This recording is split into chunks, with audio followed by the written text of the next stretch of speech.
সুপ্রিয় দর্শক আসসালামু আলাইকুম। আজকের পর্বে আমি আপনাদেরকে তৈরি করে দেখাবো আটা দিয়ে কিভাবে নরম তুলতুলে নান রুটি তৈরি করতে হয়।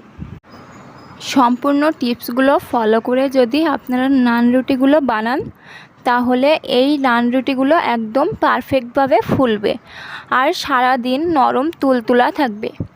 আমার এই ভিডিওটি যদি আপনাদের একটু হলেও ভালো লাগে তাহলে লাইক কমেন্ট শেয়ার করতে ভুলবেন না।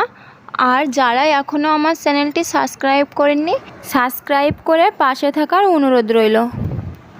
নান রুটিটা বানানোর জন্য আমি এখানে 3 কাপ পরিমাণ আটা নিয়ে নিব। তারপর দিয়ে দিব 1 চামচ লবণ, 1 চামচ ইস্ট আর চা চামচের 2 চামচ গুঁড়ো দুধ আর দিয়ে দিচ্ছি 2 টেবিল চামচ রেগুলার রান্নার তেল। 3 কাপ আটার জন্য এখানে 1 চামচ ইস্ট নিলেই যথেষ্ট, এর বেশি নিলে গন্ধ লাগবে। সবগুলো উপকরণ তারপর ভালোভাবে হাত দিয়ে ডলে ডলে মেখে নিব। মেখে নেওয়া হয়ে গেলে এখানে অ্যাড করব 1/2 কাপ লিকুইড দুধ। তারপর দুধটা দিয়ে ভালোভাবে হাত দিয়ে চটকে চটকে মেখে নিব। মনে রাখবেন যতই সুন্দর করে এই আটাটা মাখবেন ততই পারফেক্টভাবে রুটিটা ফুলে উঠবে। আটাটা মেখে নেওয়া হয়ে গেছে, এবার 2 ঘন্টার মতো আমি ঢাকনা দিয়ে রেখে দিব। 2 ঘন্টা পর ফিরে আসছে, দেখুন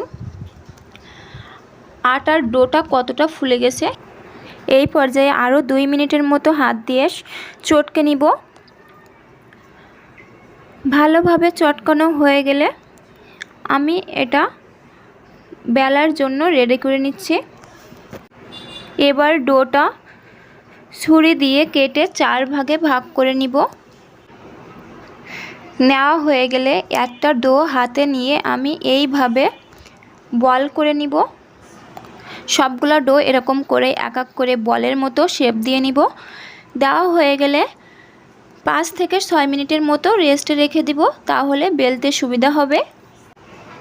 এবার বেলার জন্য ওখান থেকে আমি একটা ডো নিয়ে নিব, নিয়ে অল্প পরিমাণ আটা দিয়ে দিব। এই রুটিটা কিন্তু আটা দিয়েই বেলতে হবে, কোনো রকম তেল দিয়ে বেলতে যাবেন না, তাহলে কিন্তু রুটিটা ভালো হবে না।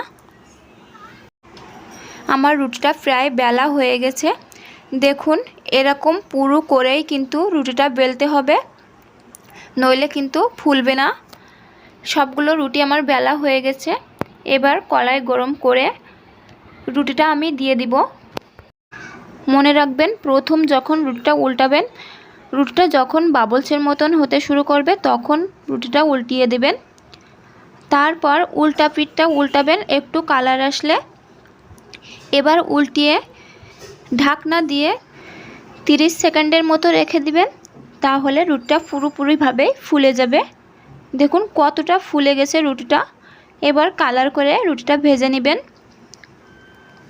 এইভাবে আমার মতন করে আপনারা রুটিটা ভাজবেন, তাহলে পারফেক্টভাবে ফুলে যাবে। এবার আমি রুটিটা উঠিয়ে নিব। এরকম করে একইভাবে আমি সবগুলো রুটি ভেজে নিয়েছি। দেখুন রুটিগুলো সবগুলোই কত সুন্দরভাবে ফুলে গেছে। দেখুন আমি ভেতরটা একটু ভেঙে দেখাচ্ছি কতটা পারফেক্টভাবে রুটিটা ফুলছে আর একদম নরম তুলতুলা হবে।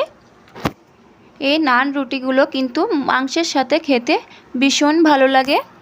আপনারা বাসায় একবার হলেও ট্রাই করে দেখবেন। আজ এই পর্যন্তই, ভালো থাকবেন সবাই। আসসালামু আলাইকুম।